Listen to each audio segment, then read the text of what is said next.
بسم الله الرحمن الرحيم الحمد لله رب العالمين نحمده ونستعينه ونؤمن به ونتوكل عليه ونعوذ بالله من شرور أنفسنا ومن سيئات أعمالنا ونشهد أن لا إله إلا الله ونشهد أن سيدنا محمد رسول الله الصلاة والسلام عليك يا سيدنا يا رسول الله ഖുദ് ബിഐദീന ഖല്ലത്ത് ഹീലത്തുനാ ദരിക്കന.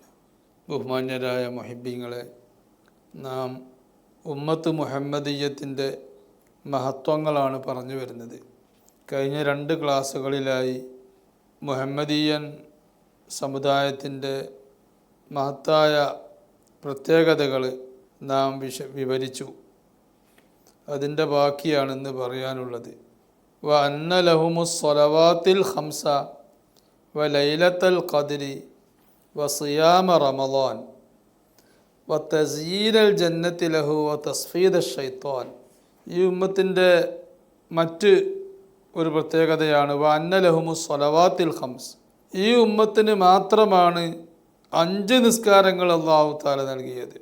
ളുഹർ, അസ്ർ, മഗ്രിബ്, ഇശാ, സുബ്ഹ്, ഇങ്ങനെ 5 നിസ്കാരങ്ങൾ ഈ ഉമ്മത്തിന് മാത്രമേ അള്ളാഹു നൽകിയിട്ടുള്ളൂ. മറ്റുള്ള നബിമാർക്ക് ഓരോ നിസ്കാരങ്ങൾ നൽകിയിരുന്നു. ഒരു നബിക്ക് ഒരു മഗ്രിബ്, മറ്റൊരു നബിക്ക് ഇശാ, അങ്ങനെ മറ്റു സമുദായങ്ങൾക്ക് ഓരോ നിസ്കാരങ്ങളാണ് അള്ളാഹു നൽകിയത്. ഈ ഉമ്മത്തിന് 5 നിസ്കാരങ്ങളെ അള്ളാഹു തആല 5 വഖത്തിലായി നൽകി. അപ്പോൾ അത് ഈ ഉമ്മത്തിൻ്റെ ഒരു പ്രത്യേകതയാണ്. 5 നിസ്കാരങ്ങൾ 5 വഖത്ത് നിസ്കരിക്കുന്നതിലൂടെ ഈ ഉമ്മത്തിന് എപ്പോഴും അള്ളാഹുവിലുള്ള ചിന്ത നിലനിർത്താൻ സാധിക്കുന്നു. മാത്രമല്ല, പാപമുക്തരായി 24 മണിക്കൂറും പാപമുക്തരായി നിൽക്കാനും സാധിക്കുന്നു. ഇതൊക്കെ അള്ളാഹു തആല ഈ ഉമ്മത്തിന് നൽകിയ ഓഫറാണ്. വുളൂ ചെയ്യുന്ന സമയത്ത് തന്നെ നമ്മുടെ മുഴുവൻ പാപങ്ങളും ആ വുളൂ ചെയ്യലിലൂടെ പൊറുക്കപ്പെടുന്നു. അത് നാം മുമ്പ് വിവരിച്ചതാണ്. വുളൂ എന്ന് പറയുന്നത് കേവലം വെള്ളം ഉപയോഗിക്കലല്ല, കേവലം അവയവങ്ങൾ, അംഗങ്ങൾ കഴുകൽ അല്ല. മറിച്ച് അവിടെ കഴുകപ്പെടുന്നത് അല്ലാഹു തആല വിശുദ്ധ ഖുർആനിൽ പറഞ്ഞു, വഅൻസൽനാ മിനസ്സമാഇ മാഅൻ തഹൂറ. ആകാശത്തിൽ നിന്ന് നാം നിങ്ങളുടെ പാപങ്ങൾ പൊറുക്കപ്പെടാൻ, നിങ്ങളെ പാപങ്ങളിൽ നിന്ന് ശുദ്ധീകരിക്കാൻ പറ്റുന്ന വെള്ളത്തെ നാം ഇറക്കി തന്നു. അത് വലിയൊരു നിഅമത്താണ്, അനുഗ്രഹമാണ്. നാം നിങ്ങൾക്ക് ചെയ്തു തന്ന വലിയ അനുഗ്രഹമാണ് എന്ന് അല്ലാഹു തആല എടുത്തു പറഞ്ഞത്. നാം ഇറക്കി തന്നു നിങ്ങൾക്ക് നിങ്ങളെ പാപങ്ങളിൽ നിന്നും ശുദ്ധീകരിക്കുന്ന വെള്ളം. അപ്പോൾ ഈ വെള്ളം അവയവങ്ങളിൽ, പ്രധാനപ്പെട്ട അവയവങ്ങളിൽ ഈ വെള്ളം ഉപയോഗിക്കലോടുകൂടെ നമ്മുടെ എല്ലാ പാപങ്ങളും പൊറുക്കപ്പെടുന്നുണ്ട്. അള്ളാഹുവിൻ്റെ ഹബീബ് സല്ലല്ലാഹു അലൈഹി വസല്ലം അത് സ്വഹാബത്തിനോട് വിവരിച്ചു കൊടുത്തപ്പോൾ, മുത്തനബി സല്ലല്ലാഹു അലൈഹി വസല്ലം ഒരു തണുപ്പേറിയ പ്രഭാതത്തിൽ സ്വഹാബത്തിൻ്റെ കൂടെ പോയി ഉണങ്ങി നിൽക്കുന്ന ഒരു മരത്തിൻ്റെ കൊമ്പ് പിടിച്ച് കുലുക്കി. അപ്പോൾ ആ മരത്തിൽ നിന്ന് കുറേ ഉണങ്ങിയ ഇലകൾ ഉതിർന്ന് വീണു. അപ്പോൾ അള്ളാഹുവിൻ്റെ ഹബീബ് സല്ലല്ലാഹു അലൈഹി വസല്ലം പറഞ്ഞു, ഇതുപോലെ ഒരു മുഅ്മിനായ മനുഷ്യൻ വുളൂ ചെയ്യുകയാണെങ്കിൽ അവൻ്റെ പാപങ്ങൾ തതഹാത്തു അൻഹു ദുനൂബുഹു കമാ തഹാത്തു ഹാദിഹിൽ ഔറാഖ് അൻ ഹാദിഹി ഷജറ. ഈ മരത്തിൻ്റെ ഇലകൾ വീഴുന്നത് പോലെ അവൻ്റെ പാപങ്ങളെല്ലാം വീണുപോകും, ഇല്ലാതെയായി പോകും. അവൻ്റെ ശരീരത്തിൽ ഒരഴുക്കും, ആത്മീയമായ അഴുക്കുണ്ടാകില്ല എന്ന് പറഞ്ഞു. അപ്പം 5 വഖത്ത് അല്ലാഹു തആല നമ്മോട് വുളൂ ചെയ്താൽ മാത്രമേ അള്ളാഹുവിൻ്റെ മുന്നിലേക്ക് നിൽക്കാൻ നമുക്ക് അനുമതിയുള്ളൂ. അള്ളാഹുവിലേക്കുള്ള ഒരു മിഅ്റാജാണ്, ഒരു പ്രയാണമാണ് നിസ്കാരം എന്ന് പറയുന്നത്. അള്ളാഹുവിലേക്കുള്ള പ്രയാണമാണ് നിസ്കാരം. കാരണം എൻ്റെ മുന്നിൽ അള്ളാഹു ഉണ്ടെന്ന് ഉൾക്കൊള്ളുകയാണ് നിസ്കരിക്കുന്ന മനുഷ്യന്. എൻ്റെ തൊട്ട് മുന്നിൽ മുത്തുനബി സല്ലല്ലാഹു അലൈഹി വസല്ലം ഉണ്ട്. നൂറ് മുഹമ്മദി, ഹഖീഖത്ത് മുഹമ്മദിയത്ത്, മുത്തുനബി എൻ്റെ തൊട്ട് മുന്നിലുണ്ട്, എന്നെ വീക്ഷിച്ചുകൊണ്ട്, എൻ്റെ മനസ്സറിഞ്ഞുകൊണ്ട്. നിനക്ക് ഭക്തിയുണ്ടോ? ഭക്തിയോടെ നിസ്കരിക്കണമെന്ന് പഠിപ്പിച്ച മുത്തുനബി സല്ലല്ലാഹു അലൈഹി വസല്ലം നീ എങ്ങനെ നിസ്കരിക്കുന്നു എന്ന് നോക്കാൻ നിൻ്റെ തൊട്ട് മുന്നിൽ മുത്തുനബി സല്ലല്ലാഹു അലൈഹി വസല്ലമയുണ്ട്. മുത്തുനബി സല്ലല്ലാഹു അലൈഹി വസല്ലമ നിൽക്കുന്നത് പോലെ നമ്മെ നിരീക്ഷിച്ചുകൊണ്ട് അള്ളാഹു നമ്മുടെ മുന്നിലുണ്ട്. ഐനമാ തുവല്ലു ഫസമ്മ വജ്ഹുല്ലാ. ഖിബ്ലയിലേക്കാണ് നിങ്ങൾ തിരിയേണ്ടത്. പക്ഷെ നിങ്ങൾ എങ്ങോട്ട് തിരിഞ്ഞാലും അള്ളാഹുവിൽ നിന്ന് മറയാൻ നിങ്ങൾക്ക് സാധിക്കില്ല. നിങ്ങൾ എങ്ങോട്ട് തിരിഞ്ഞാലും അവിടെയൊക്കെ അള്ളാഹുവിൻ്റെ വജ്ഹ് എന്ന് പറഞ്ഞാൽ മുഖം എന്നർത്ഥമുണ്ടെങ്കിലും അള്ളാഹുവിൻ്റെ ദാത്ത്, അള്ളാഹു തന്നെ അവിടെയൊക്കെ ഉണ്ട് എന്നർത്ഥത്തിന്. കാരണം അവയവങ്ങൾ ഉള്ള വ്യക്തിയെ ആണെങ്കിൽ ആ വ്യക്തിയുടെ എല്ലാം, ആ വ്യക്തിയെക്കുറിച്ച് എല്ലാം മനസ്സിലാക്കാൻ കഴിയുക ആ വ്യക്തിയുടെ മുഖം കാണുമ്പോഴാണ്. പക്ഷേ അള്ളാഹുവിന് കയ്യും കാലും മുഖം ഒന്നും സങ്കല്പിക്കാൻ പറ്റില്ലല്ലോ. അപ്പോൾ പിന്നെ അള്ളാഹുവിൻ്റെ ദാത്ത് മുഴുവനും മുഖമായതുപോലെയാണ്. അള്ളാഹുവിൻ്റെ ദാത്ത് മുഴുവനും നമ്മെ പൂർണ്ണമായി കാണുന്നവനും അറിയുന്നവനും. ഒരു വ്യക്തിയുടെ മുഖത്തേക്ക് നോക്കുമ്പോൾ നമുക്ക് ലഭിക്കുന്ന എല്ലാം അള്ളാഹുവിൻ്റെ ദാത്തിൻ്റെ സാന്നിധ്യം, അള്ളാഹുവിൻ്റെ ദാത്തിൻ്റെ ഉണ്മ ഉള്ളിടത്തെല്ലാം അള്ളാഹുവിൻ്റെ മുഖമുള്ളതുപോലെയാണ്. അതുകൊണ്ട് ഈ ഭൂമിയും 7 ആകാശങ്ങളും അതിൻ്റെ അപ്പുറത്തുള്ള അർശും കുർസിയും സർവം നൂറ് മുഹമ്മദിയിലേക്ക് നോക്കുമ്പോൾ അത് ചെറിയ ഒരു ബിന്ദു, ഒരു പോയിൻ്റ് മാത്രമാണ്. അത് ചെറിയൊരു പുള്ളിയാണ്. അത്രയും വലുതാണ് നൂറ് മുഹമ്മദി. അള്ളാഹുവിൻ്റെ അർശ് പോലും ഹഖീഖത്ത് മുഹമ്മദിയത്തിലേക്ക് നോക്കുമ്പോൾ അത് ചെറിയ ഒരു ബാഇൻ്റെ പുള്ളി പോലെയുള്ള ചെറിയ ഒരു പുള്ളിയാണ്. അപ്പോൾ ആ അർശിൻ്റെ ചുവട്ടിൽ കുർസിയുണ്ട്, ആ അർശിൻ്റെ കൂടെ കുർസിയുണ്ട്, അതിൻ്റെ ചുവട്ടിൽ 7 ആകാശങ്ങളുണ്ട്. ആ 7 ആകാശങ്ങൾക്കുള്ളിൽ നമ്മുടെ ഈ ചെറിയ ഭൂമിയുണ്ട്. ആ ഭൂമിയിലാണ് നാം അല്ലാഹു അക്ബർ എന്ന് പറഞ്ഞുകൊണ്ട് നിൽക്കുന്നത്. അങ്ങനെ നിൽക്കുമ്പോൾ നമ്മുടെ തൊട്ട് മുന്നിൽ ഈ 7 ആകാശങ്ങളും 7 ഭൂമികളും അർശൊന്നും ഒന്നുമല്ലാതെ അത് ഒരു കൈ കൊണ്ടിങ്ങ് പിടിച്ചാൽ ആ കയ്യിൻ്റെ ഉൾഭാഗത്തുള്ള ഒരു ചെറിയ ഒരു പുള്ളിയായി മാറും ഹഖീഖത്ത് മുഹമ്മദിയത്തിലേക്ക് നോക്കുമ്പോൾ. ഹഖീഖത്ത് മുഹമ്മദിയത്തിന് കയ്യും കാലും എല്ലാം ഉണ്ട്, മുഖവും എല്ലാം ഉണ്ട്. ഹഖീഖത്ത് മുഹമ്മദിയത്ത് ഈ അർശടക്കമുള്ള 7 ആകാശങ്ങൾ അങ്ങ് പിടിച്ചാൽ ഹഖീഖത്ത് മുഹമ്മദിയത്തിൻ്റെ വലങ്കയിൽ ഈ അർശടക്കം 7 ആകാശഭൂമികൾ ചുരുട്ടി പിടിക്കാനേ ഉള്ളൂ. അത് പിടിച്ചാൽ ഹഖീഖത്ത് മുഹമ്മദിയത്തിൻ്റെ വലങ്കയിലെ ഒരു ചെറിയ പുള്ളിയായി മാറും ഇതെല്ലാം. അപ്പോൾ ഈ ഭൂമിയിൽ വെച്ച് നാം എങ്ങോട്ട് തിരിഞ്ഞാലും അവിടെ നമ്മുടെ മുത്തുനബി സല്ലല്ലാഹു അലൈഹി വസല്ലമയുടെ ഹഖീഖത്തുണ്ട്. അങ്ങനെ ഒരു ഹഖീഖത്ത് വേറെ ഒരൊറ്റ നബിക്കും ഇല്ല. അങ്ങനെ ഒരു ഹഖീഖത്ത് ആദം നബിക്കോ ഈസാ നബിക്കോ ഇബ്രാഹിം നബിക്കോ ജിബ്രീൽ അലൈഹിസ്സലാമിനോ ഒരു പടപ്പിനും അങ്ങനെ ഒരു ഹഖീഖത്തില്ല. ഈ ഒരു ഹഖീഖത്തിൽ നിന്നാണ് അല്ലാഹു തആല സർവ്വലോകങ്ങളെയും പഠിച്ചത്, അർശിനടക്കം പഠിച്ചത്. അർശാവുന്ന ആ പുള്ളിയെ പഠിച്ചത്. അർശ് പുള്ളിയൊന്നല്ല. അർശ് എന്ന് പറയുന്നത് 7 ആകാശ ഭൂമികളെല്ലാം അർശിലേക്ക് നോക്കുമ്പോൾ അതൊരു പുള്ളിയാണ്. അത്രയും വലുതാണ് അർശ്.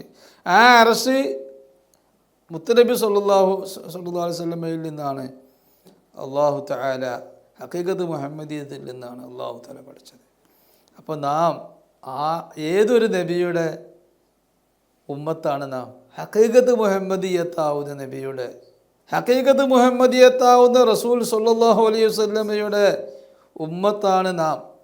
അത്ര മഹത്വം വേറെ ഒരാൾക്കുമില്ല. അത്രയും വലിയ മഹത്വം നമുക്കുണ്ട്. അതുകൊണ്ട് അംബിയാൻ്റെ ലെവലിലാണ്, നമ്മൾ നേരത്തെ പറഞ്ഞു, അംബിയാൻ്റെ ലെവലിലാണ് നാളെ മഹ്ശറിലേക്ക് നാം വരുന്നത്. ഞാനിപ്പോൾ പറയുന്നത് 5 വഖത്ത് നിസ്കാരത്തെക്കുറിച്ചാണ്. 5 വഖത്ത് നിസ്കാരത്തിൽ എന്തുകൊണ്ട് നമുക്ക് ഭക്തി ഉണ്ടാകുന്നില്ല? നിസ്കാരത്തിൻ്റെ മുമ്പായി ഒന്ന് സ്റ്റഡി ആവണം. നിസ്കരിക്കുന്നതിന് അല്ലാഹു അക്ബർ പറയുന്നതിന് മുമ്പായിട്ട് നിസ്കാരത്തിക്ക് നിന്നിട്ടല്ല. ഉസല്ലി എന്ന് പറഞ്ഞ് നെയ്യത്ത് വെച്ച് നിസ്കാരത്തിലേക്ക് നിൽക്കുന്നതിന് മുമ്പ് ഞാനിപ്പോൾ എന്താ ചെയ്യാൻ പോകുന്നത്? ഞാൻ എവിടെയാണ് ഉള്ളത്? ഞാൻ ഈ ചെറിയ ഭൂമിയിലെ ഒരു പുള്ളിയാണ്. ഈ ചെറിയ ഭൂമിയും 7 ആകാശങ്ങളും അർശുമെല്ലാം എൻ്റെ മുന്നിൽ നിൽക്കുന്ന നൂറ് മുഹമ്മദ് എൻ്റെ തൊട്ട് മുന്നിലുണ്ട്. ആ നൂറ് മുഹമ്മദിലേക്ക് നോക്കുമ്പോൾ ഇതെല്ലാം ഒരു പുള്ളിയാണ്. അങ്ങനത്തെ നൂറ് മുഹമ്മദ് എന്നെ സദാ വീക്ഷിച്ചുകൊണ്ടിരിക്കുന്നു. ആ നൂറ് മുഹമ്മദി ഉറങ്ങുന്നില്ല. ആ നൂറ് മുഹമ്മദിക്ക് ഉറക്കല്ല. ആ നൂറ് മുഹമ്മദിക്ക് ഭക്ഷണമല്ല. ആ നൂറ് മുഹമ്മദി കുടിക്കുന്നില്ല.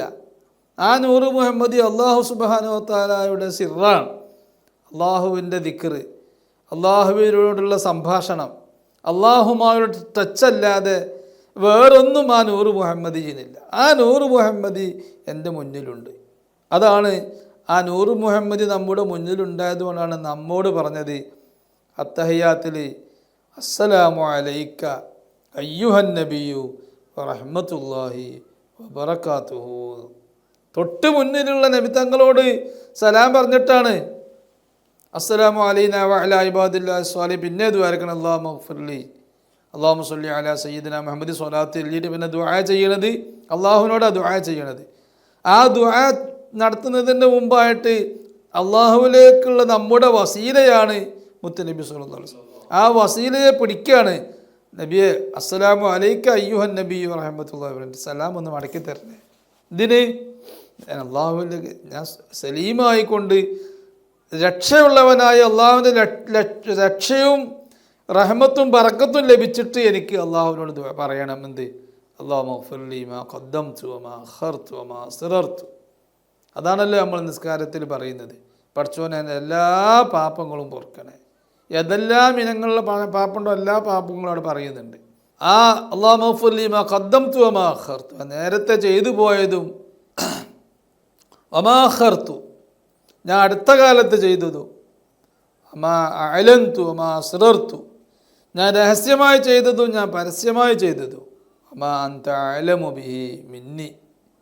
ചില പാപങ്ങളൊന്നും എനിക്ക് ഓർമ്മയില്ല, അറിയൂല, മറന്നുപോയി. പക്ഷെ നിനക്കതറിയാം. അങ്ങനത്തെ പാപങ്ങളും അതെല്ലാം എനിക്ക് പുറത്തു തരണം. അങ്ങനെ അത് പറഞ്ഞിട്ട് അതാണ് പ്രധാനപ്പെട്ട ദുആ.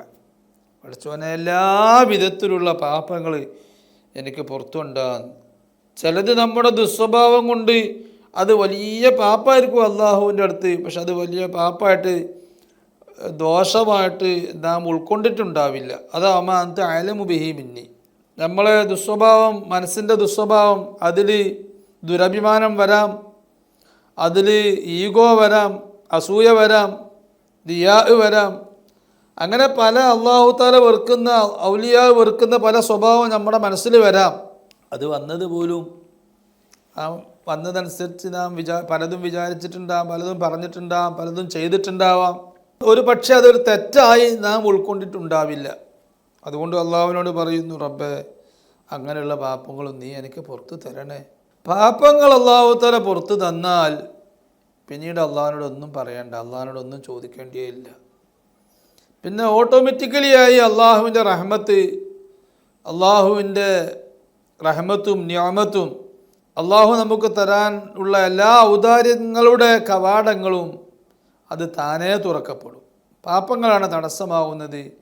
നമുക്ക് പലതും അള്ളാഹു തരുന്നതിൽ നിന്ന് നമ്മുടെ പാപങ്ങളാണ് തടസ്സമാകുന്നത്. അതിനുശേഷം ദുആ ചെയ്യുന്നത് അല്ലാഹുമ്മ ഇന്നി അഊദു ബിക മിൻ അദാബിൽ ഖബ്രി. അതാണ് പിന്നെ ബേജാറാകേണ്ട ഒരു കാര്യം. ദുനിയാവിൽ റബ്ബ് എല്ലാ പാപങ്ങളും പുറത്തുനിന്നാൽ ദുനിയാവ് ഫുള്ള് കിട്ടി. അപ്പോൾ നമുക്ക് പൊറുക്കണം. പുറത്ത് തന്നാൽ ദുനിയാവൊക്കെ കിട്ടി. ആവശ്യമായ ദുനിയാവ്. എന്തിനാണ് ദുനിയാവ് നമുക്ക് ആകെ എല്ലാം പാടെ വാരിക്കൂട്ടുന്നത്? നമ്മുടെ മനസ്സിനൊരു വിഷമമില്ലാതെ, നമ്മളെ കുടുംബത്തിനൊരു ബുദ്ധിമുട്ടില്ലാതെ, വലിയ പ്രയാസമില്ലാതെ മുന്നോട്ട് പോയാൽ മതി. അതേ അത്ര ദുനിയാവിന് അർത്ഥമുള്ളൂ. എന്നല്ലാതെ രാജാവായി ജീവിക്കണമെന്നല്ല. എന്തിന് രാജാവാവണം? മുത്തുനബി വരെ പറഞ്ഞത് ഞാൻ ഒരു അടിമയായി ജീവിക്കാനാണ് ഇഷ്ടപ്പെടുന്നത് എന്നാണ് പറഞ്ഞത്, രാജാവല്ല എന്നാണ് പറഞ്ഞത്. അപ്പോൾ ആ ദുനിയാവ് നമുക്ക് നമ്മുടെ ദോഷങ്ങൾ അല്ലാഹു പുറത്തെന്നാൽ നമുക്കെപ്പോഴും സന്തോഷം, മനസ്സിക്ക് ഹാപ്പിനെസ് ഉണ്ടാവും, നമ്മുടെ കുടുംബത്തിന് സന്തോഷം ഉണ്ടാവും. ഒരുവിധം ബുദ്ധിമുട്ടുകളൊന്നും വരുന്നത് നാം അറിയൂല. നമുക്കതുകൊണ്ട് മനസ്സിനൊരു ബുദ്ധിമുട്ടുണ്ടാകുമ്പോഴല്ലേ നമുക്ക് പ്രശ്നമുള്ളൂ. അത് വരുന്നു പോകുന്നു. അള്ളാഹുവിൻ്റെ ഒരു പരീക്ഷണമായിരിക്കാമെന്ന് വിചാരിക്കാനേ സമയമുള്ളൂ. കുറച്ച് കഴിയുമ്പോൾ പിന്നെ അത് കാണുന്നില്ല, അത് അള്ളാഹു തആല പിൻവലിച്ച്. അങ്ങനെ ഒരു സന്തോഷത്തിലാവും നമ്മളെ പാപങ്ങൾ അള്ളാഹു തആല പുറത്തുനിന്നാൽ. പിന്നെ പറയേണ്ടത് എന്താ? പിന്നെ ദുആ ചെയ്യേണ്ടത് അല്ലാഹുമ്മ അഊദു ബിക മിൻ അദാബിൽ ഖബർ. റബ്ബേ, ഖബർ ശിക്ഷയിൽ നിന്ന് നിന്നോട് ഞാൻ കാവൽ തേടുന്നു. നമുക്ക് അടുത്ത ജീവിതം ഖബർ ജീവിതം, അതില്ലാത്തവരില്ല, ഖബർ ജീവിതം ഇല്ലാത്തവരില്ല. അതുകൊണ്ട് ഖബർ ജീവിതം അവിടെ സന്തോഷമായിരിക്കണം, അവിടെ ശിക്ഷയിൽ നിന്ന് കാക്കണേ. അല്ലാഹുമ്മ ഇന്നി അഊദു ബിക മിൻ അദാബിൽ ഖബരി വമിൻ അദാബിൻ നാരി. നരകശിക്ഷയിൽ നിന്ന് കാവൽ ചോദിക്കുന്നു. വമിൻ ഫിത്നത്തിൽ മഹിയ വൽ മമാത്. ജീവിതത്തിലുണ്ടാകുന്ന പരീക്ഷണങ്ങൾ, അശാന്തികളും പരീക്ഷണങ്ങളും.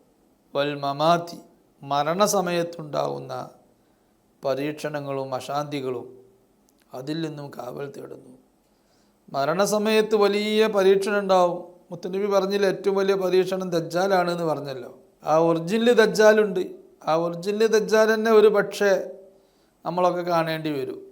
ഒരു പക്ഷേ പറഞ്ഞാൽ നമുക്ക് കുറച്ചും കൂടെ സമയം അള്ളാഹു നീട്ടിത്തരികയാണെങ്കിൽ, പെട്ടെന്ന് നമ്മൾ മരിച്ചില്ലെങ്കിൽ നമ്മൾ കാണേണ്ടി വരും. അള്ളാഹു നമ്മളെ കാക്കട്ടെ ദജ്ജാലിൻ്റെ ഫിത്നീന്ന്. ദജ്ജാൽ വരാതെ അവൻ്റെ ഫിത്നീന്ന് കാക്കട്ടെ എന്നാണ് പറയുന്നത്. ദജ്ജാലിനെ തൊട്ട് കാക്കട്ടെ എന്ന് പറഞ്ഞിട്ട് കാര്യമില്ല, ദജ്ജാൽ വരില്ലേ, അവൻ്റെ ഫിത്നീന്ന് കാക്കട്ടെ. അപ്പോൾ ഈ ദജ്ജാൽ വലിയ ഫിത്നയാണ്.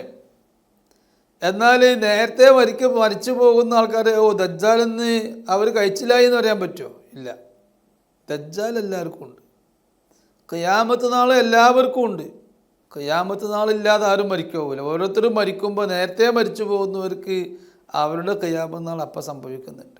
ഭാവിയിൽ വരാൻ പോകുന്ന ഖിയാമത്ത് നാളിൻ്റെ അടയാളങ്ങൾ, വലിയ അടയാളങ്ങൾ, അതൊക്കെ മരിക്കുന്ന വ്യക്തി ഉൾക്കൊണ്ടിട്ട് അതൊക്കെ അറിഞ്ഞിട്ടാണ്, അനുഭവിച്ചിട്ടാണ് മരിക്കുന്നത്. അവിടെ ഒരു ദജ്ജാൽ വരാറുണ്ട്. ഇനിയിപ്പോൾ യഥാർത്ഥ സാക്ഷാൽ ദജ്ജാൽ, ചെങ്ങലക്കിട്ട ദജ്ജാൽ, അവന് ആ ചെങ്ങല ഊരി വിട്ടാൽ അവൻ വരും. അവൻ എന്താ ചെയ്യുക? മുഅ്മിനീങ്ങളുടെ ഈമാൻ തെറ്റിക്കുകയാണ് അവൻ ചെയ്യുക. മുഅ്മിനീങ്ങളെ പരമാവധി കാഫിറാക്കാൻ, അവിശ്വാസിയാക്കാനുള്ള ശ്രമം അവൻ നടത്തുക. അതിന് അവനെ കൊണ്ട് ആവുന്നതെല്ലാം ചെയ്യും. അവന് ആക്രമിക്കും, അവൻ വാളുകൊണ്ട് വെട്ടും, കീറിപ്പൊളിക്കും, പലതും ചെയ്യും അവന്. എന്നാൽ ഇത് തന്നെ ഈമാൻ നശിപ്പിക്കുക, നഷ്ടപ്പെടുത്തലാണല്ലോ ദജ്ജാലിൻ്റെ ഏറ്റവും വലിയ ലക്ഷ്യം. അത് മരിക്കാൻ കിടക്കുന്ന മനുഷ്യന് അവൻ്റെ അടുത്ത് ഇബ്ലീസുൽ വരും. ദജ്ജാൽ വരുന്നില്ലെങ്കിൽ ദജ്ജാൽ ഏൽപ്പിക്കപ്പെട്ട അവൻ്റെ പിശാച്ചുക്കുട്ടികൾ, അല്ലെങ്കിൽ ഇബ്ലീസിൻ്റെ മക്കൾ, അല്ലെങ്കിൽ ഇബ്ലീസ് തന്നെ വരും. ഇബ്ലീസ് തന്നെ വന്നാൽ അവനെ പയപ്പിക്കാൻ പറ്റുമെന്ന് ഇബ്ലീസാണ് നേതാവ്, അവൻ വരും. അല്ലെങ്കിൽ അവനെ മക്കളെ പറഞ്ഞേക്കും മരിക്കുന്ന വ്യക്തി. മരിച്ചവരെ ഹയാത്താക്കുക എന്ന് പറയുന്ന സംഭവം ദജ്ജാൽ ചെയ്യും. ദജ്ജാൽ വന്നിട്ട് ചോദിക്കും, നിൻ്റെ ജീവിതത്തിൽ ഏറ്റവും വലിയ വിഷമം ഏതാണ്? എൻ്റെ ജീവിതത്തിൽ ഏറ്റവും വലിയ വിഷമം, എൻ്റെ മോള് ഒരു ദിവസം അവൾ തീ പിടിച്ചങ്ങ് കരിഞ്ഞു മരിച്ചുപോയി. ആ മോളെ, ആ മരണം എനിക്ക് ആലോചിക്കാൻ സാധിക്കുന്നില്ല. ആ മോളെ ഞാൻ നിനക്ക് ഇപ്പം ജീവിപ്പിച്ചു തരാം, അതേമാതിരി അവളെ മരിച്ച അതേ രൂപത്തിൽ ജീവിപ്പിച്ചു തരാം, അല്ലെങ്കിൽ അതിലും ഭംഗിയായി ജീവിപ്പിച്ചു തരാം. നീ വിശ്വസിക്കുക, ഞാനാണ് എൻ്റെ റബ്ബ് എന്ന് വിശ്വസിക്കുക, സൃഷ്ടാവ്. അപ്പോൾ ഈമാന് വിലയില്ലാത്തവനാണെങ്കിൽ, ഇപ്പോഴത്തെ കാലത്ത് ഈമാനൊന്നും വലിയ വിലല്ല, പലരുടെയും ഈമാന് വിലല്ല. ഈമാന് വിലയില്ലാത്തവനാണെങ്കിൽ അതേന്ന് പറയൂ. ഇപ്പോൾ എന്താ ചെയ്യണത്? മരിച്ചുപോയ മോളെ ജീവിപ്പിക്കാനൊന്നും അവന് കഴിയൂല. അവന് അവൻ്റെ കൂട്ടത്തിൽപ്പെട്ട അവൻ്റെ മക്കൾ പോലും കാണാതെ, ശൈത്വാനെ നമ്മൾ കാണൂല, ജിന്നിൻ്റെ ശൈത്വാനെ നമ്മൾ കാണൂല, അപ്പുറത്ത് വെക്കുന്നുണ്ടാവും വേറെ ഇവൻ്റെ മക്കൾ. ആ മക്കളോട് പറയൂ ഇവൻ്റെ മോളെ കോലത്തിലാകാൻ. അപ്പോൾ ഇവൻ്റെ മരിച്ചുപോയ മോൾ അതേ കോലത്തിലവിടെ നിൽക്കും. അപ്പം മരിച്ചുപോയ ആളെ ജീവിപ്പിച്ചല്ലോ, പിന്നെ ഇവനെന്തോ കയ്യോണ തട്ടിയാൽ അപ്രത്യക്ഷമാവും ചെയ്യും. ഇങ്ങനെ മരിച്ചുപോയവരെ ജീവിപ്പിക്കുന്ന പരിപാടി ദജ്ജാൽ കാണിക്കും. എന്നാൽ അതുപോലെ മരിക്കാൻ കിടക്കുന്ന വ്യക്തിനോട്, ആ വ്യക്തിൻ്റെ അടുത്ത് മുമ്പ് മരിച്ചുപോയ വല്യുപ്പ ആ കോലം കെട്ടി ഇബ്ലീസുൽ ഒരു വല്യമ്മി വരില്ല, പക്ഷെ വല്യമ്മാൻ്റെ അതേ കോലത്തിൽ. അല്ലെങ്കിൽ ഇത് പലപ്പോഴേ നമ്മൾ വിശദീകരിച്ചതാണ്. അല്ലെങ്കിൽ നാട്ടുകാർ സൂഫിയായി വലിയായി മനസ്സിലാക്കിയിരുന്ന ഒരാൾ, ഒരുപക്ഷെ അദ്ദേഹം നല്ല മനുഷ്യനായിരിക്കാം, പക്ഷേ വലിയ കിബാറുൽ ഔലിയാൽ പെട്ടിട്ടില്ല. കിബാറുൽ ഔലിയാൽ പെട്ടാലേ പിശാച്ചിന് ആ കോലം കെട്ടാൻ സാധിക്കാതിരിക്കുള്ളൂ. ഇപ്പോൾ മടവൂർ തങ്ങളെ കോലം കെട്ടാൻ പിശാച്ചിന് കഴിയൂല, മമ്പുറം തങ്ങളെ കോലം കെട്ടാൻ പിശാച്ചിന് കഴിയൂല. മമ്പുറം തങ്ങളെ കണ്ടവർ, മടവൂർ തങ്ങളെ ഫോട്ടോ കണ്ടവർ ആ മടവൂർ തങ്ങളെ അതേ രൂപത്തിൽ ഉറക്കത്തിലോ ഉണർവിലോ പിശാച്ച് വരില്ല, വരാൻ കഴിയൂല. പ്രഗത്ഭരായ ഔലിയാക്ക അങ്ങനെയാണ്, മുത്തനബിൻ്റെ അതേ കണ്ടീഷനാണ്. അതേ സമയത്ത് ഈ കിബാറുൽ ഔലിയായപ്പെട്ട ആളല്ലെങ്കിൽ നല്ല മനുഷ്യനായിട്ട് മരിച്ചുപോയ ആളാണ്, ആ മനുഷ്യൻ്റെ കോലത്തിൽ 100 പൂർത്തിയാകാത്തതുകൊണ്ട് ആ മനുഷ്യൻ്റെ കോലത്തിൽ ഇബ്ലീസിന് കോലം കെട്ടാൻ കഴിയും. അപ്പോൾ ഒരുപക്ഷെ ആ ഉപ്പാപ്പാൻ്റെ കോലത്തിൽ, മൗലൂരുപ്പാപ്പാൻ്റെ കോലത്തിൽ, ഔലിയപ്പാപ്പാൻ്റെ കോലത്തിൽ ഇബ്ലീസുല്ലാഹീന് വരും. എന്നിട്ട് പറയും, മോനെ ഈസാ നബി അലൈഹി സ്വലാമിനെ പറ്റിയോ എന്ത് പറഞ്ഞാലാണ് ഇവൻ യൂട്യൂബിൽ എന്തായിരുന്നു കണ്ടിരുന്നത്, ഇവൻ്റെ വിശ്വാസം വികലമാക്കാൻ പറ്റുന്ന എന്തെങ്കിലും കണ്ടിട്ടുണ്ടായിരുന്നോ, അതൊക്കെ ഇവനറിയോ, ഇതൊക്കെ നോട്ട് ചെയ്ത് വെക്കുകയാണ്. ആളുണ്ട് ഇബ്ലീസുല്ലാഹീൻ, അതൊക്കെ നോട്ട് ചെയ്യുക ആളുണ്ട്. യൂട്യൂബ് വന്നതോടുകൂടെ പെട്ടെന്ന് അവൻ്റെ കാര്യങ്ങളൊക്കെ സാധിക്കും. ആ വിഷയം എടുത്തിട്ട് ആണ് ഇവനെ പയപ്പിക്കുക. ഇവനെ പയപ്പിക്കാൻ പറ്റുന്ന വിഷയം എന്താണെന്ന് അവർക്കറിയാം. അങ്ങനെ യേശു ദൈവമാണ് എന്നോ യേശു ത്രിമൂർത്തികളിൽ ഒരുത്തനാണ് എന്നോ ഒക്കെ പറഞ്ഞ് പയപ്പിക്കും. അങ്ങനെ അവൻ കാഫറായി പോവും, അവിശ്വാസിയായി പോവും. അപ്പം അതാണ് മരിക്കാൻ പോകുന്ന വ്യക്തിയുടെ ദജ്ജാൽ. അതുകൊണ്ട് ദജ്ജാലിൽ നിന്ന് കാവൽ തേടണം. അതാ മിൻ ഫിത്നത്തിൽ മസീഹി ദജ്ജാൽ നമ്മൾ നിസ്കാരത്തെ പറയുന്നത്. ഈ 5 വഖത്ത് നിസ്കാരം എൻ്റെ മുന്നിൽ അള്ളാഹു ഉണ്ട്, മുത്തുനബി ഉണ്ട്. മുത്തുനബി എൻ്റെ മുന്നിലുണ്ടെങ്കിൽ മുത്തുനബി ഒരു സൃഷ്ടിയാണ്. സൃഷ്ടിയായ മുത്തുനബി തന്നെ എന്നെ നിരന്തരം സദാ എന്നെ വീക്ഷിച്ചുകൊണ്ട് നോക്കിക്കൊണ്ട് ഞാൻ തഹജ്ജുദിന് എണീക്കുമ്പോഴും എൻ്റെ മുന്നിൽ മുത്തുനബി ഉണ്ട്. ദുഹുറാണെങ്കിലും അസ്റാണെങ്കിലും ഇഷാ ആണെങ്കിലും മഗ്രിബ്, എപ്പോഴും സൃഷ്ടിയായ മുത്തുനബി തന്നെ എന്നെ നിരീക്ഷിച്ചുകൊണ്ട് എൻ്റെ മുന്നിലുണ്ടെങ്കിൽ പിന്നെ അള്ളാഹു തആല എൻ്റെ മുന്നിലുണ്ടെന്ന് ഉറപ്പല്ലേ. അള്ളാഹുവിൽ എന്നെ നോക്കാൻ കഴിയും, എന്നെ നിരീക്ഷിക്കാൻ കഴിയും, എൻ്റെ മുന്നിലുണ്ട് എന്ന് ഉറപ്പല്ലേ. അള്ളാഹിൻ്റെ രൂപം എനിക്കറിയൂല, അള്ളാഹ് എന്ത് രൂപ, മുത്തനബിൻ്റെ രൂപം എനിക്കറിയാം, അള്ളാഹു ഉണ്ട് എന്ന് ഉറപ്പിച്ചിട്ട് അള്ളാഹു മുത്തനബിയും കാണുന്നു, അള്ളാഹും കാണുന്നു, അപ്പം അള്ളാഹിനെ മുന്നിലായി. ഇങ്ങനെ 5 വഖത്ത് ഒരാൾക്ക് നിസ്കരിക്കാൻ സാധിച്ചാൽ അവൻ്റെ ദോഷങ്ങളൊക്കെ പുറത്തു പോകും. മുത്തനബി സല്ലല്ലാഹു അലൈഹി വസല്ലം പറഞ്ഞല്ലോ, കടലിലെ നുരയോളം ദോഷങ്ങളുണ്ടെങ്കിലും 5 വഖത്ത് നിസ്കരിച്ചാൽ ദോഷങ്ങളൊക്കെ പുറത്തു പോകും, അവൻ്റെ പാപങ്ങളിലൊന്നും അവശേഷിക്കൂല. ഈ ഒരു ഓഫർ ഈ ഉമ്മത്തിനേ ഉള്ളൂ, 5 വഖത്ത് നിസ്കാരത്തിൻ്റെ ഓഫർ. ലൈലത്തുൽ ഖദ്രി, മറ്റൊരു ഓഫർ ലൈലത്തുൽ ഖദ്ർ എന്ന് പറയുന്ന ഓഫർ. ലൈലത്തുൽ ഖദ്ർ ഖൈറും മിൻ അൽഫി ഷഹർ, ഒരൊറ്റ രാത്രിക്ക് 1000 മാസങ്ങളെക്കാൾ ശ്രേഷ്ഠത അള്ളാഹു കൊടുത്ത ഒരു രാത്രി നമുക്ക് തന്നു. അതുപോലെ ലൈലത്തുൽ ബദറും ഉണ്ട്. മുത്തുനബി സല്ലല്ലാഹു അലൈഹി വസല്ലം ജനിച്ച തിങ്കളുടെ രാവ്, അത് ലൈലത്തുൽ ഖദറിനേക്കാൾ മഹത്വമേറിയതാണെന്ന് നാം മുമ്പ് ലക്ഷ്യപൂർവ്വം സമർത്ഥിച്ചിട്ടുണ്ട്. അതിനിവിടെ പറയേണ്ടിയില്ല. ഇത് രണ്ടും ഈ ഉമ്മത്തിൻ്റെ മഹത്വമാണ്. ഈ ഉമ്മത്തിൻ്റെ പ്രത്യേകത ലൈലത്തുൽ ഖദർ. ലൈലത്തുൽ ബദറും മുത്തുനബി ജനിച്ച ആ രാവിന് അതിനേക്കാൾ ശ്രേഷ്ഠത ഉണ്ട് എന്നുള്ളത് ഈ ഉമ്മത്തിൻ്റെ പ്രത്യേകത തന്നെയാണ്. വസിയാമ റമളാൻ, റമളാൻ മാസം നോമ്പ് പിടിക്കുക എന്ന് പറയുന്നതും ഈ ഉമ്മത്തിൻ്റെ മഹത്വമാണ്, പ്രത്യേകതയാണ്. വേറെ ആർക്കും അത് കൊടുത്തിട്ടില്ല. റമളാൻ മാസം നോമ്പ് പിടിക്കലോടുകൂടെ ഈ ഉമ്മത്തിന് അല്ലാഹു തആല പാപങ്ങളിൽ നിന്ന് മുക്താക്കുന്നു. അതിലെങ്കിലും പെടണം. കൊല്ലത്തിലൊരിക്കൽ റമളാൻ മാസം നോമ്പ് പിടിച്ചിട്ടെങ്കിലും ദോഷങ്ങൾ പൊറുപ്പിക്കാൻ നോക്കണം. അപ്പോൾ അതാണ് നാം പറയുന്നത്, ഈ ഉമ്മത്തിന് നാളെ മഹ്ശറിൽ നരകമില്ല എന്ന് പറയുന്നത്. നാളെ മഹ്ശറിൽ നരകം കൊടുത്ത് ശുദ്ധീകരിക്കേണ്ട ഒരു ഗതി വരാതിരിക്കാനാണ് അല്ലാഹു തആല ഈ ഉമ്മത്തിന് ദുനിയാവിൽ വെച്ച് തന്നെ അവരെ പാപങ്ങളൊക്കെ പൊറുക്കാനുള്ള കുറേ ഓഫറുകൾ അല്ലാഹു തആല വെച്ചത്. അതൊന്നും ഉപയോഗപ്പെടുത്താത്ത ആൾക്ക് അല്ലാഹു തആല ഖബറിൽ ശിക്ഷ കൊടുക്കും. നരകം തന്നെ, നല്ല നരകം.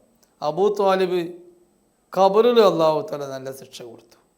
കാരണം മുത്തുനബി ഒരു വാക്ക് പറഞ്ഞാൽ മുത്തുനബി ആവേശത്തോടെ വളരെ മാനസികമായി മുത്തുനബി സല്ലല്ലാഹു അലൈഹി വസല്ലമയ്ക്ക് വളരെ താല്പര്യമുണ്ട് ഉറക്കെ അബൂ ത്വാലിബ് ലാ ഇലാഹ ഇല്ലല്ലാഹ് മുഹമ്മദുർ റസൂലുള്ളാഹ് എന്ന് പറയാൻ. അത് മറ്റുള്ളവർ കേൾക്കും വേണം. അത് പറയാൻ പറഞ്ഞപ്പോൾ അബൂ ത്വാലിബ് അത് പറഞ്ഞില്ല. അതിന് മുമ്പ് നേരത്തെ വിശദീകരിച്ച കാര്യമാണ്. ആ മുത്തുനബിയുടെ ആഗ്രഹം നിറവേറ്റാത്തത് കൊണ്ട് മുത്തുനബി ഒരു കാര്യം പറഞ്ഞു കഴിഞ്ഞാൽ നിർബന്ധം, വലിയ നിർബന്ധം. മുത്തുനബിനെ വേദനിപ്പിക്കാൻ പാടില്ല. വാപ്പായിട്ടും കാര്യമില്ല, ഞാൻ വല്യാപ്പായിട്ടും കാര്യമില്ല, ഞാൻ ഇളാപ്പല്ലേ, ഞാൻ വല്യാപ്പല്ലേ, ഞാൻ മൂത്താപ്പല്ലേ എന്ന് പറഞ്ഞിട്ട് കാര്യമില്ല. നബിൻ്റെ അടുത്ത് കുത്തുബിൻ്റെ അടുത്ത് വാപ്പിയും വല്യാപ്പിയും എന്ന് പറഞ്ഞിട്ടൊന്നും കാര്യമില്ല. ഏറ്റവും വലിയ കുത്തുബ മുത്തുനബി സല്ലല്ലാഹു അലൈഹി വസല്ലം. കുത്തുബ് ഒരു കാര്യം കൽപ്പിച്ചാൽ ഞാൻ ചെയ്യൂല എന്ന് പറഞ്ഞിട്ട് കാര്യമല്ല. ഞാൻ എൻ്റെ വാപ്പല്ല, എന്നോട് ഞാൻ പറയാൻ പാടുണ്ടോ എന്ന് വെച്ചിട്ട് കാര്യമല്ല. കുത്തുബ പറയണത് അള്ളാഹുക്ക് കുത്തുബ വലുത്, അപ്പം അത് കേൾക്കേണ്ടി വരും. എന്നതുപോലെ മുത്തുനബി സല്ലല്ലാഹു അലൈഹി വസല്ലം ഒരു കാര്യം പറഞ്ഞിട്ട് അത് കേട്ടില്ല, അതുകൊണ്ട് അതിൻ്റെ ശിക്ഷ അള്ളാഹു പുറത്തു കൊടുത്തില്ല. ഖബറിൽ വെച്ച് ശിക്ഷിക്കാൻ അള്ളാഹു തീരുമാനിച്ചു അബൂ ത്വാലിബ്. വാസ്തവത്തിൽ അബൂ ത്വാലിബാണ് റസൂലുള്ളാഹി സ്വല്ലല്ലാഹു അലൈഹി വസല്ലം തങ്ങൾക്ക് മക്കയിലുള്ള ജീവിതത്തിൽ വലിയ സംരക്ഷണം കൊടുത്തത്. അബൂ ത്വാലിബ് ഇല്ലെങ്കിൽ അവർ മുത്തനബിന് എന്തും ചെയ്യാൻ മടിക്കില്ലായിരുന്നു. മുത്തനബിക്ക് എല്ലാ സംരക്ഷണം കൊടുത്തത്, പ്രബോധനം ചെയ്യാനുള്ള അവസരവും കൊടുത്തത് അബൂ ത്വാലിബാണ്. അപ്പോൾ അവരെ അള്ളാഹു ശിക്ഷിച്ചു, ഖബറിൽ വെച്ച് ശിക്ഷിച്ചു. വജത്തുഹു എന്ന് റസൂലുള്ളാഹി പറഞ്ഞു, വജത്തുഹു ഫി ഖമറാത്തി മിനന്നാർ. അബൂ ത്വാലിബ് വലിയ ശിക്ഷയിൽ അനുഭവിക്കുന്നതായിട്ട് ഞാൻ കണ്ടു ഖബറിൽ. ഫഖ്റജത്തുഹു ഇലാ ലഹ്ലാഹിൻ, ഞാൻ ഒരു ലഘുവായ ശിക്ഷയിലേക്ക് അബൂ ത്വാലിബിനെ മാറ്റി. പക്ഷേ ഖബറിൽ നിന്ന് പൂർണ്ണമായി ഖബർ ശിക്ഷയിൽ നിന്ന് മാറ്റാൻ ഉള്ള അനുമതി അല്ലാഹു തആല, ഷഫാഅത്ത് ചെയ്യാനുള്ള അനുമതി അല്ലാഹു തആല മുത്തനബിക്ക് അന്നേരം കൊടുത്തിട്ടില്ല. നമുക്ക് മനസ്സിലായി. ഇപ്പം എന്താ നമുക്ക് അറിയില്ല, അന്നേരം കൊടുത്തിട്ടില്ല. വതസ്ഹീനൽ ജന്നത്തി ലഹു, റമദാൻ മാസത്തിനെ ബഹുമാനിച്ചുകൊണ്ട് അതിനായി സ്വർഗത്തിനെ ഭംഗിയാക്കുക, ഡെക്കറേഷൻ ചെയ്യുക. അങ്ങനെ ഈ ഉമ്മത്തിൻ്റെ റമദാൻ മാസം വരുമ്പോൾ സ്വർഗത്തെ ഡെക്കറേഷൻ ചെയ്യും. അത് ഈ ഉമ്മത്തിൻ്റെ പ്രത്യേകത. എന്താ റമദാൻ മാസം വരുമ്പോൾ സ്വർഗം ഡെക്കറേഷൻ ചെയ്തുകൊണ്ട് എന്താ കാര്യം?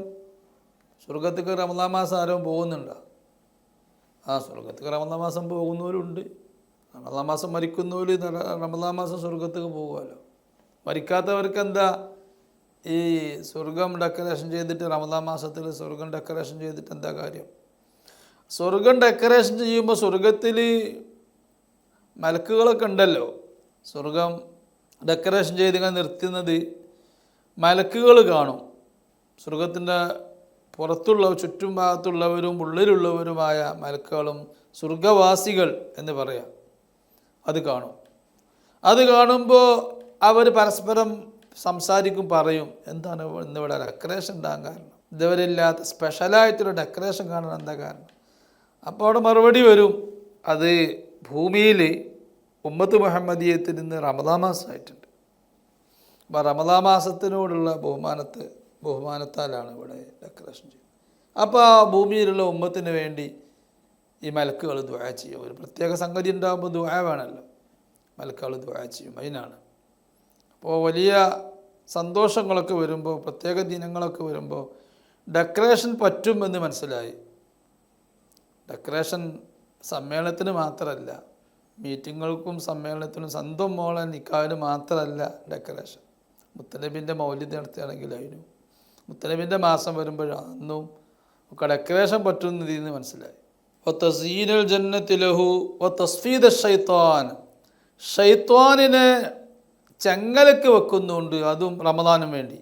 റമദാൻ മാസം വന്നാൽ ഷൈത്വാനിനെ ചെങ്ങലക്ക് വെക്കും. അപ്പോൾ ഷൈത്വാന് നേർക്കുനേർ മനുഷ്യനെ പയപ്പിക്കാൻ സാധിക്കൂല. അതുകൊണ്ടാണ് റമദാൻ മാസത്തിൽ തെറ്റ് ചെയ്യുന്നവർക്കൊക്കെ ഒരു ശക്തി കുറവ് കാണുന്നുണ്ടാവും. തെറ്റിലേക്ക് അധികം ആളുകളും പോകൂല. ഇനി അഥവാ പോവുകയാണെങ്കിൽ തന്നെ അവർക്ക് ഊക്ക് കുറയും.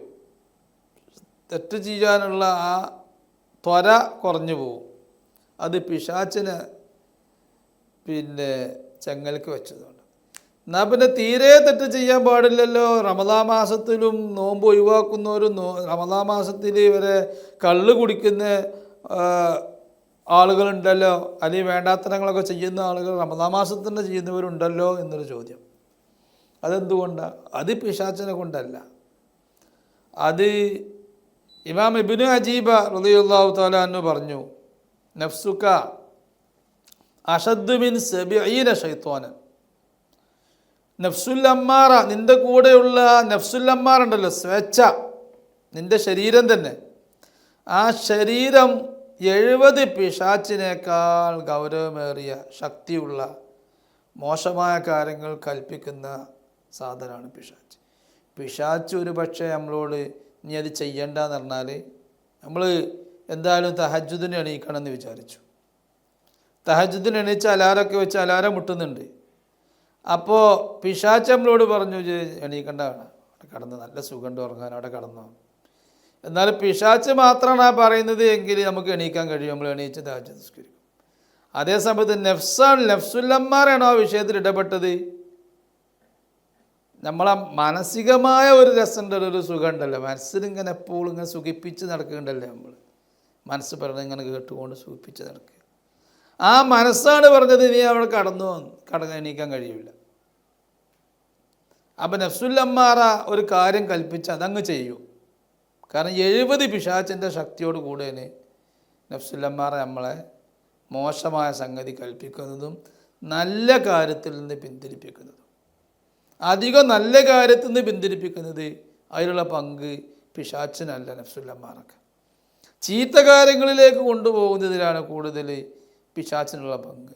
നല്ല കാര്യത്തിൽ നിന്ന് മടി കൊണ്ടുവരുന്നത്, അലസത കൊണ്ടുവരുന്നത്, അതിൽ നഫ്സുല്ലമ്മാറക്ക പങ്കുള്ളത്.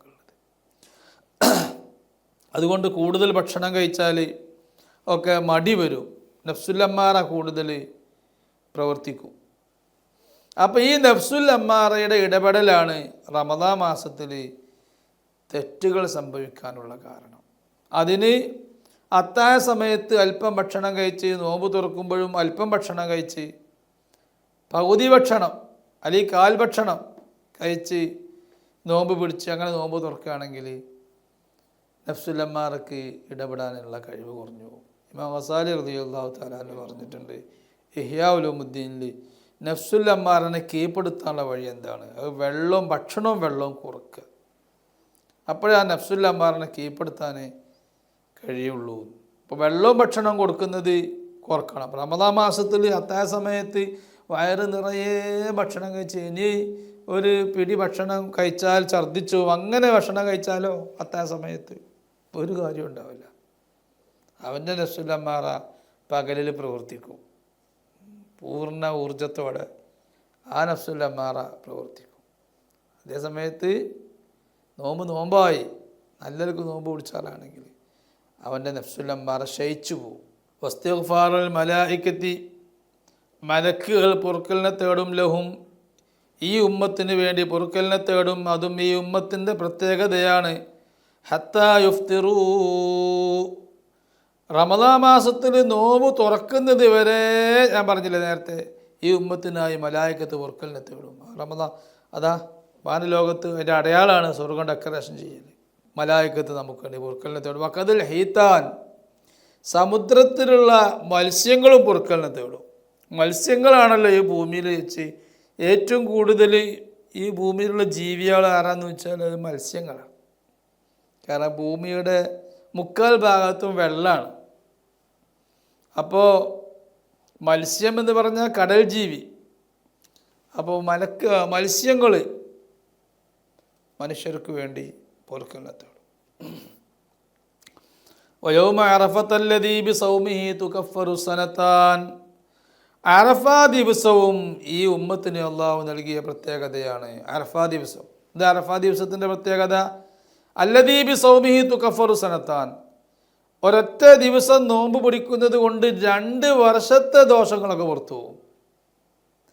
അല്ലേ? സിയാമു അറഫത്ത അഹ്തസിബു അലല്ലാഹി തആല അന്നഹു തുകഫിറു സനത്തല്ലത്തി ഖബ്ലഹു വസനത്തല്ലത്തി ബഅദഹു. അറഫാ നോമ്പ് ഒരാൾ പിടിക്കുകയാണെങ്കിൽ ആ അറഫാ നോമ്പിൻ്റെ തൊട്ട് മുമ്പ് കഴിഞ്ഞ് പോയ വർഷത്തെ ദോഷങ്ങളും വരാൻ പോകുന്ന വർഷത്തെ ദോഷങ്ങളും പൊറുക്കും. അപ്പോൾ അള്ളാഹുവിൻ്റെ ഓഫറത്തിൽ അള്ളാഹു വലിയ ഓഫറല്ലേ തന്ന്. ചെറുദോഷങ്ങളാണ് ഈ അമലുകളെ കൊണ്ടൊക്കെ പൊറുക്കപ്പെടുക. അപ്പോൾ ചെറുദോഷം ഫുള്ള് പുറത്തു. ഇനി ചെറുദോഷം പൊറുക്കപ്പെടാനില്ലെങ്കിലോ? ചെറുദോഷം പൊറുക്കപ്പെടാനില്ലെങ്കിൽ പിന്നെ കഴിഞ്ഞ വർഷം ചെറുദോഷമൊന്നുമില്ല പൊറുക്കപ്പെടാൻ. കാരണം കഴിഞ്ഞ അറഫ നോമ്പ് നോച്ചിട്ടുണ്ട്. അതിന് മുമ്പത്തെ അറഫ നോമ്പ് നോച്ചിട്ടില്ലെങ്കിലോ ആ വർഷത്തിലുള്ള ചെറുദോഷങ്ങൾ പുറത്തു. ഇനി മുമ്പൊന്നും ഒരു ചെറുദോഷം ബാക്കിയില്ലെങ്കിൽ വൻദോഷം പൊറുക്കും. വൻദോഷം പൊറുക്കാൻ ഒരു ദോഷം, ആ വൻദോഷത്തിൻ്റെ അളവനുസരിച്ച് വൻദോഷങ്ങളിൽ ഒന്ന് പൊറുക്കുക. അള്ളാൻ്റെ ഇഷ്ടം പോലെ പിന്നെ വൻദോഷം പൊറുക്കും. അല്ലെങ്കിൽ അവൻ്റെ വൻദോഷം അല്ലെങ്കിൽ അവൻ്റെ ദറജ സ്ഥാനം അല്ലാഹു ഉയർത്തും. സ്വലാത്തുൽ ഖൗഫി, സ്വലാത്തുൽ ഖൗഫ് പേടി ഭയമുള്ള സമയത്തുള്ള നിസ്കാരം, പേടിയോടുകൂടുള്ള നിസ്കാരം. ആ നിസ്കാരം ഒരു പ്രത്യേകതയുള്ള നിസ്കാരമാണ്. എന്താണ്? ഓടിക്കൊണ്ടും ചാടിക്കൊണ്ടൊക്കെ നിസ്കരിക്കാൻ പറ്റും. ശത്രുവിനെ വാളുകൊണ്ട് വെട്ടിക്കൊണ്ട് നിസ്കരിക്കുക. സുജൂദിൻ്റെ സമയത്ത് റുക്കുവിൻ്റെ സമയത്തും പെട്ടെന്ന് സുജൂദ് റുക്കുവ് നിർവഹിക്കുക. വേറുള്ള ടൈമിലൊക്കെ ഓടുക. ഇങ്ങനെയാണല്ലോ സ്വലാത്തുൽ ഖൗഫ്. പല കോലത്തിലും സ്വലാത്തുൽ ഖൗഫ് ഉണ്ട്. പേടിക്കനുസരിച്ചാണ്. അത് ശത്രു വരുമ്പോൾ മാത്രമല്ല, നിസ്കരിച്ചുകൊണ്ടിരിക്കുമ്പോഴാണ് ഒരു രാജവമ്പാല നമ്മളെ അടുത്തേക്ക് വരുന്നത് വേണ്ട. എന്നാൽ നിസ്കാരം മുറിക്കണ്ട, ഓടുക തന്നെ. എന്നിട്ട് ഫാത്തിഹ ഓതി ഓടുക. അങ്ങനെ പറ്റും. അത് ഈ ഉമ്മത്തിൻ്റെ പ്രത്യേകതയാണ്. വൽ ഇഖാമത്ത വൽ അദാൻ, ബാങ്കും ഇഖാമത്തും അതും ഈ ഉമ്മത്തിനേ ഉള്ളൂ. മുമ്പ് കഴിഞ്ഞു പോയവർക്കൊന്നും ബാങ്കും ഇഖാമത്തും ഇല്ല. ബാങ്കും ഇഖാമത്തിൽ ഇപ്പോൾ പറയുന്നത് അല്ലാഹു അക്ബർ, അള്ളാഹുവിൻ്റെ മധുഹും മുത്തനബിയുടെ മധുഹാണ്. അഷ്ഹദു അല്ലാ ഇലാഹ ഇല്ലല്ലാഹ് വ അഷ്ഹദു അന്ന മുഹമ്മദ് റസൂലുള്ളാഹ്. മുഹമ്മദ് നബി സല്ലല്ലാഹു അലൈഹി വസല്ലം റസൂലുള്ളാണ്. എന്താ റസൂലുള്ളാണ് എന്ന് പറഞ്ഞാൽ മുഹമ്മദ് നബി സല്ലല്ലാഹു അലൈഹി വസല്ലം എല്ലാവരിലേക്കുള്ള റസൂലുള്ളാണ്. പിന്നെ ആ ബാങ്ക് ഇവിടുന്നല്ലേ കൊടുക്കാൻ പറ്റുള്ളൂ, മുത്തനബി വന്നിട്ടല്ലേ കൊടുക്കാൻ പറ്റുള്ളൂ. ആദം നബിൻ്റെ കാലത്ത് ആ ബാങ്ക് കൊടുക്കാൻ പറ്റില്ല, മുത്തനബി വന്നിട്ടില്ലല്ലോ, ആദം നബി അല്ലേ. അഷ്ഹദു അന്ന ആദം റസൂലുള്ളാഹ് എന്ന് പറഞ്ഞാൽ ഈ അർത്ഥം കിട്ടൂല. അഷ്ഹദു അന്ന മുഹമ്മദ് റസൂലുള്ളാഹ് പറയുമ്പോഴേ ആ അർത്ഥം കിട്ടുള്ളൂ. മുഹമ്മദ് നബി റസൂലുള്ളാഹ് അള്ളാഹു അല്ലാത്ത സർവ്വത്തിലേക്കുന്ന അഷ്ഹദു അല്ലാ ഇലാഹ ഇല്ലല്ലാഹ്, അള്ളാഹു മാത്രമാണ് ദൈവം, ഇലാഹ് ആരാധ്യൻ. ഇനി ആരാധ്യനായ അള്ളാഹു അല്ലാത്ത സർവ്വരിലേക്കും ആരാധന പഠിപ്പിച്ചു കൊടുത്തത്, സർവ്വരിലേക്കുമുള്ള ദൂതനായി വന്നത് മുഹമ്മദ് നബി സല്ലല്ലാഹു അലൈഹി വസല്ലം. അപ്പോൾ ഈ ബാങ്കും ഇഖാമത്തും അത് ഈ ഉമ്മത്തിനേ ഉള്ളൂ. ഇനി മഹ്ശറിൽ വെച്ചും ആദ്യമായിട്ട് എല്ലാവരും ഒരുമിച്ച് കൂടിയാൽ ആദ്യം നടക്കുന്ന കർമ്മം ബാങ്കാണ്. ബാങ്ക് വിളിയുന്നുണ്ട് അവിടെ. അഷ്ഹദു അന്ന മുഹമ്മദ് റസൂലുള്ളാഹ് വസഫഹും ലിസ്സലാത്തി, നിസ്കാരത്തിനായി ഈ സമുദായം സൊഫ് കെട്ടി നിൽക്കുന്നു. കസുഫൂഫിൽ മലായികത്തി,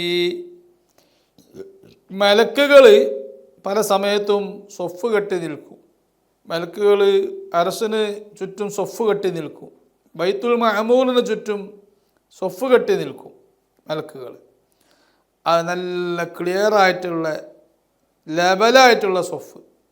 അതുപോലെ സൊഫ് കെട്ടണം ഈ ഉമ്മത്ത്, സൊഫ് കെട്ടി ജമാഅത്തായിട്ട് നിസ്കരിക്കണം എന്നുള്ള നിർദ്ദേശം. ഇങ്ങനെ സൊഫ് കെട്ടി ജമാഅത്തായിട്ട് നിസ്കരിക്കണം എന്നുള്ള നിർദ്ദേശം മറ്റു സമുദായത്തിനില്ല. വസ്സലാമ ഇദൽ തഖാ മുസ്ലിമാൻ, രണ്ട് മുസ്ലിങ്ങൾ ഒരുമിച്ച് കൂടിയാൽ, ഒന്നിലധികം രണ്ട് ആളുകൾ ഒരുമിച്ച് കൂടിയാൽ സലാം പറയണം. ഒരാൾ മറ്റൊരാൾക്ക് സലാം പറയണം എന്നുള്ള ഈ സുന്നത്ത്. അസ്സലാമു അലൈക്കും സലാം പറയണം. ഇപ്പം അസ്സലാമു അലൈക്കും എന്നതിന് അർത്ഥം പറയാനിപ്പോൾ നേരമല്ല. അസ്സലാമു അലൈക്കും സലാം പറയണം.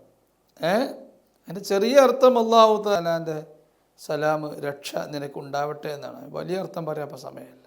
ഇഹ്ലാലുൽ ഗനായിമി, ഗനീമത്ത് സ്വത്ത്, ശത്രുക്കളുമായുള്ള യുദ്ധത്തിൽ നിന്ന് ശത്രുക്കളുടെ സമ്പത്തായി ലഭിക്കുന്ന സ്വത്തിനാണ് ഗനീമത്ത് സ്വത്ത് എന്ന് പറയുന്നത്. ആ ഗനീമത്ത് സ്വത്ത് മുൻകാലങ്ങളിലൊക്കെ യുദ്ധം നടക്കുമ്പോൾ ശത്രുക്കളുടെ ഗനീമത്ത് സ്വത്ത് ഒന്നായിട്ട് കൂമ്പയായി ഒരുമിച്ച് കൂട്ടി വെച്ച് അത് ഒരു തീ വന്നുകൊണ്ട് കരിച്ചു കൊണ്ടുപോകുന്ന പരിപാടി സമ്പ്രദായമായിരുന്നു ഉണ്ടായിരുന്നത്. എന്നാൽ ഈ ഉമ്മത്തിൻ്റെത് അങ്ങനെയല്ല.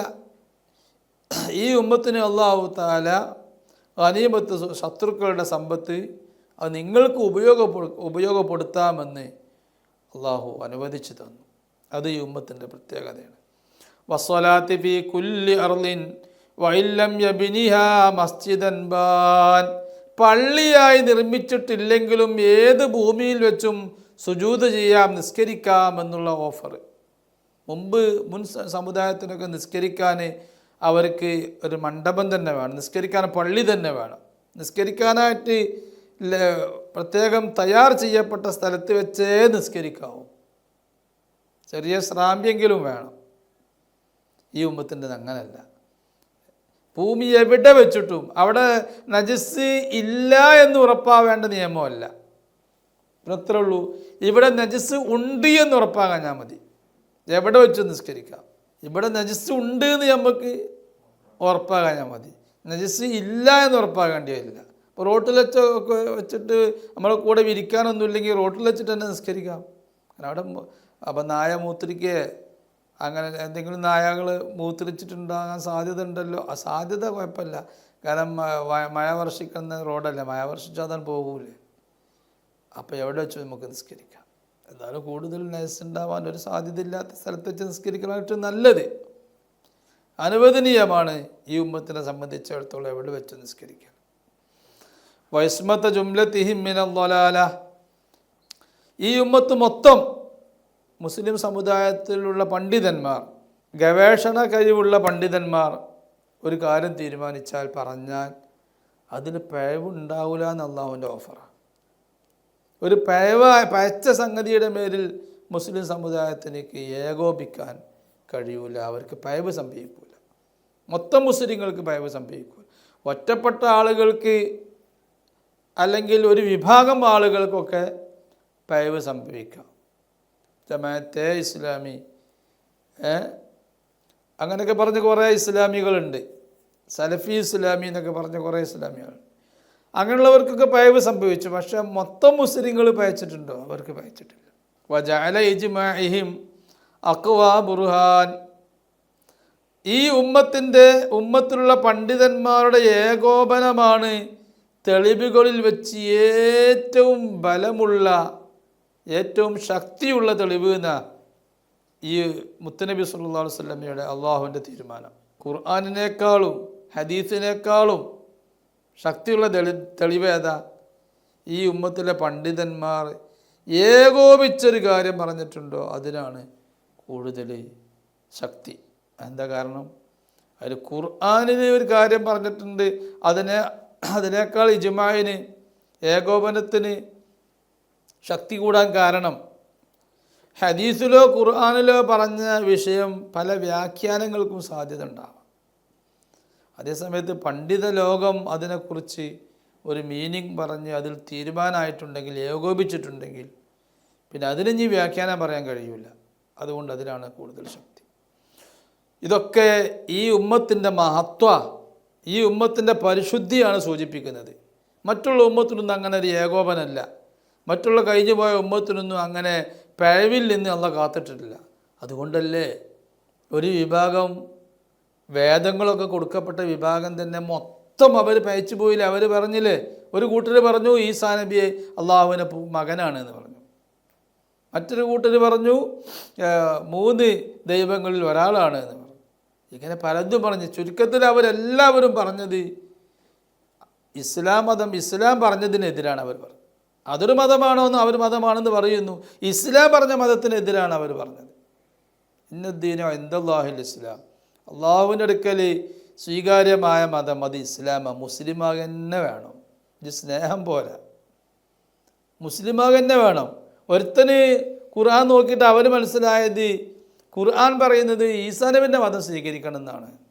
അതെങ്ങനെയാണ് നമുക്ക് മനസ്സിലാകുന്നില്ല. ഖുർആനിൽ പറഞ്ഞത് ക്രിസ്തുമതം സ്വീകരിക്കണമെന്നാണ് ഖുർആനിൽ പറഞ്ഞത്. അപ്പോൾ ഇന്നദ്ദീനോ ഇൻദല്ലാഹിൽ ഇസ്ലാം എന്ന് പറഞ്ഞാൽ എന്താ?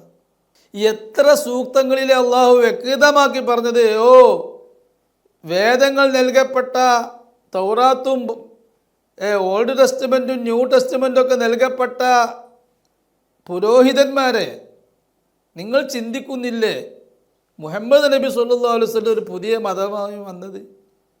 നിങ്ങളുടെ വേദങ്ങളിൽ പറഞ്ഞിട്ടില്ലേ മുഹമ്മദ് നബിയെക്കുറിച്ച്, മുഹമ്മദ് നബി വന്നാൽ വിശ്വസിക്കണമെന്ന് എന്നൊക്കെ വ്യക്തമായി അല്ലാഹു തആല ഖുർആനിൻ്റെ പല അധ്യായങ്ങളിലും ശക്തമായ ഭാഷയിൽ പറഞ്ഞിരിക്കെ ഒരാൾക്ക് ഖുർആൻ നോക്കിയിട്ട് അയാളെ വാദം, എനിക്ക് ഖുർആൻ പഠിച്ചപ്പോൾ എനിക്ക് മനസ്സിലായത് ക്രിസ്തു മതം യേശുവിനെ കുറിച്ച് പഠിക്കണം, യേശു കൊണ്ടുവന്ന മതമാണ് ശരി. അയാൾക്ക് വേറെന്തെങ്കിലും പറഞ്ഞൂടെ? അദ്ദേഹത്തിന് ഖുർആനും തിരിഞ്ഞിട്ടില്ല, യേശുവിനും തിരിഞ്ഞിട്ടില്ല എന്ന് മനസ്സിലായി. അദ്ദേഹത്തിന് ഖുർആനും മനസ്സിലായിട്ടില്ല, അദ്ദേഹത്തിന് ബൈബിളും മനസ്സിലായിട്ടില്ല. ബൈബിൾ നേർക്കുനേർ വായിക്കുകയാണെങ്കിൽ ബൈബിളിൽ തന്നെ പറയുന്നുണ്ട് മുഹമ്മദ് നബിയെക്കുറിച്ച് മനസ്സിലാക്കാൻ കഴിയും. പക്ഷെ ബൈബിളും മനസ്സിലായിട്ടില്ല, ഖുർആനും മനസ്സിലായിട്ടില്ല. അപ്പോൾ അങ്ങനെ ഈ ഉമ്മത്തിനെ അല്ലാഹു തആല മൊത്തം ഈ ഉമ്മത്ത് പയച്ചു പോവില്ല. എന്നാൽ കഴിഞ്ഞു പോയ പല ഉമ്മത്തും മൊത്തം പയച്ചു പോയിട്ടുണ്ട്. ആ നബി മരിക്കലോടുകൂടെ ആ ഉമ്മത്ത് പല വിഭാഗങ്ങളായി മൊത്തം പയച്ചു പോയി. ഈ ഉമ്മത്തിൻ്റെ നബി മരിച്ചിട്ടും പക്ഷേ ഈ ഉമ്മത്ത് പയച്ചിട്ടില്ല. ഈ ഉമ്മത്ത് നല്ല നബി സല്ലല്ലാഹു അലൈഹി വസല്ലം തങ്ങൾ കാണിച്ചു തന്ന അതേ പാതയിൽ അതേ സരണിയിൽ മുന്നോട്ട് പോകുന്നവർ ഈ ഉമ്മത്തിൽ എത്രയോ ഉണ്ട്. ഇൻഷാ അല്ലാഹ് അതിൻ്റെ ബാക്കി നമുക്ക് പിന്നെ പറയാം. സല്ലല്ലാഹു വസല്ലം അലാ സയ്യിദിനാ മുഹമ്മദ് വഅലാ ആലിഹി വസഹ്ബിഹി അജ്മഈൻ വൽഹംദുലില്ലാഹി റബ്ബിൽ ആലമീൻ.